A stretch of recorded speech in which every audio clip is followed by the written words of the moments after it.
In a country like Nigeria, where child support from government does not exist, and full responsibility of children solely depends on the parents who birthed them, lies a midwife who, in her kind gesture, wanted lending a helping hand to a pregnant young woman she met on the way, landed her into taking full responsibility of a child she knows nothing about. This story centers on abandonment, compassion, and unyielding strength of a woman who chose love even when it broke her. This is her story. The sun had just begun to set in the city. Nneka, a dedicated midwife at the local health center, was walking home after a long, exhausting day at work. Her white uniform was slightly stained with traces of day's activities, and her tired feet ached in her worn-out sandals. Yet there was peace in her heart, the peace that comes from helping bring new life into the world. As she approached the junction near her street, she noticed a young woman standing alone by the roadside. The girl's face was pale, her eyes swollen from crying, and on one hand was pressed gently against her belly. Nneka slowed down, her instinct instantly awakened. "Good evening, my dear," Nneka said softly. Stepping closer, "Are you all right?" The young woman sniffed and turned to her, startled. "Auntie, please, I don't know what to do again." Nneka saw the fear in her eyes. "Calm down," she said, touching her shoulder gently. "Tell me what's wrong." The girl hesitated, then whispered, "I am pregnant, and I can't keep it. The man who got me pregnant is married. He said he doesn't want more babies." Nneka's heart sank.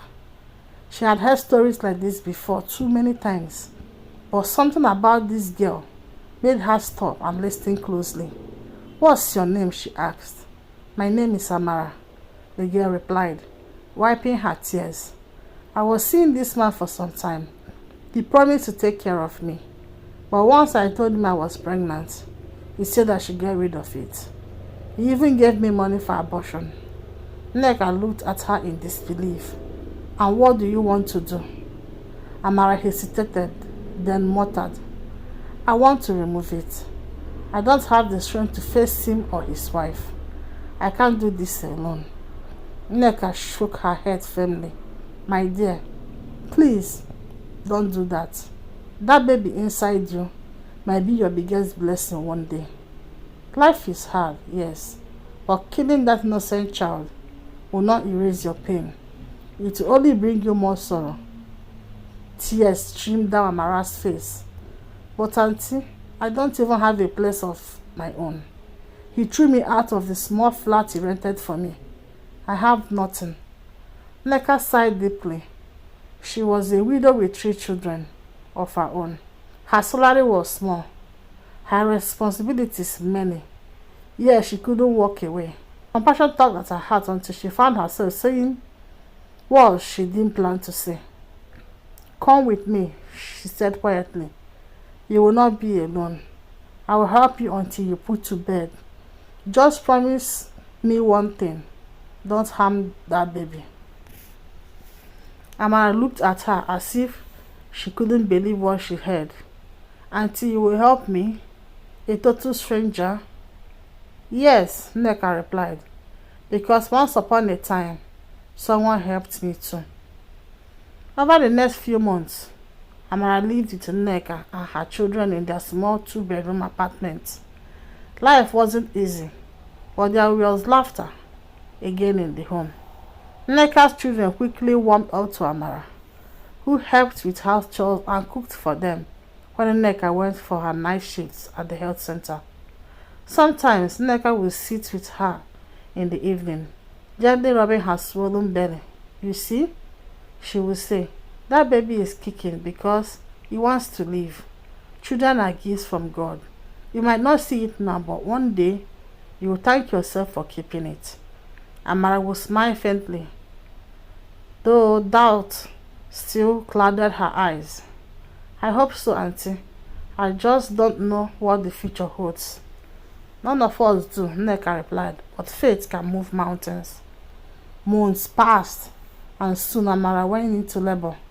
It was a long, difficult delivery, but under Nneka's skilled hands, she safely gave birth to a beautiful baby boy. When Nneka placed the child in her arms, tears filled Amara's eyes. "He's so beautiful," she whispered. "I will name him Chisom. God is with me." Nneka smiled proudly. "That's a perfect name. And yes, God is truly with you." For a while, things seemed to go well. Nneka continued to support Amara, helping her regain strength and teaching her how to care for her newborn. The baby brought light into the house. Even the Nneka children adored the little Chisom, who smiled easily and cried rarely. But one morning, about 4 months after the baby's birth, Nneka woke up to a strange silence. She went to check on Amara's room and froze. The bed was empty. Amara's clothes, bags, and few personal items were gone.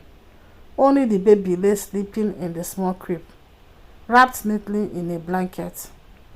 At first, Nneka thought she had gone to buy something, but as hours turned to days, panic set in.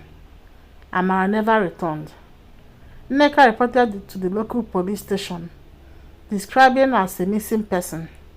The police promised to investigate, but gave her unusual nonchalant response. "Madam, maybe she just ran away. Women do that sometimes." Ran away, leaving her baby behind? Nneka couldn't believe it. She searched the nearby streets, markets, even places Amara once mentioned, but there was no trace of her. Days turned to weeks, then months. Little Chisom grew stronger, his laughter filling the house, but Nneka's heart grew heavy. Every time she looked at the child, she saw both love and loss. One evening, after a long day at work, Nneka sat quietly in her living room. The bills on the table stared back at her. School fees, food expenses, rent. She sighed and looked at the baby crawling on the floor. "Chisom, what am I going to do with you?" she whispered. Her oldest son, Ikenna, looked up from his homework. "Mommy, what if Amara never comes back?" Nneka bit her lips. "I don't know, my son. I don't know." "Mommy, maybe God brought him here for a reason," her daughter Ada said gently. "Maybe he's supposed to be part of our family." Nneka smiled faintly, tears threatening to fall. "Maybe, my dear, but I'm just so tired. I don't have much left to give." That night, after putting the baby to sleep, she sat outside under the dim light of the compound. The night was quiet except for the sound of distant crickets. She thought about how one act of kindness had changed her life completely. Was this God's test or punishment for caring too much? Weeks later, the police called. They had found no trace of Amara. No one matching her description had been seen in Enugu or nearby towns. It was as if she had vanished into the thin air. Nneka cried that night. She wept not just for Amara, but for herself, for the heavy burden she now carried. Yet, even in her tears, she couldn't bring herself to resent the innocent child. She continued to raise Chisom the best she could.